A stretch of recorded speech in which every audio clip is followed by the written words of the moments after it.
Hi, it's Andrew from MediPhysio at Mona Valley here. We're going to go through a taping technique today that can be used for knee pain, such as for Patella Tendinopathies or Osgood-Schlatters disease. So length of tape, the width of the thigh, split down the middle until we're about an inch from the end.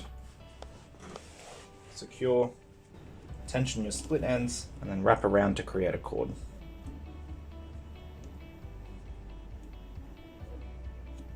When taping for the patella tendon, we want to try and find the bony landmarks around the knee. So I've marked out on the right knee here where the top, the bottom, and the in and the outside of the kneecap are. From that reference point, we can then also feel onto the shin and find what we call the tibial tuberosity, or the bony part at the top of the shin. From there, we know that we have a space in between that and the kneecap where we have the patella tendon. So we're going to use some Hyperfix or Therafix first, measure out across the width of the knee. So we're going to find that space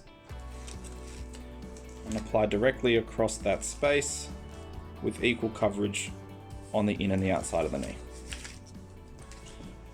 So we're going to use some plaited tape made with the rigid taping that we've already done to give us a cord. That cord is going to be attached firstly onto the inside of the knee. Then we're going to compress it down onto the tendon and secure on the opposite side. We can then repeat that process in the other direction with our second cord. Further compress and secure. And now we want to try and secure it a little bit further, so we can use a section of rigid tape and apply it with some downward pressure to compress it further into the tendon and then tear.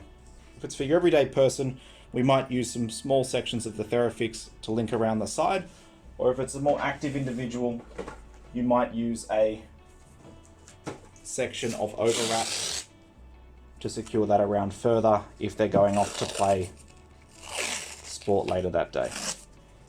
Tear that off, and then finally use a small piece of rigid tape to lock that all in place.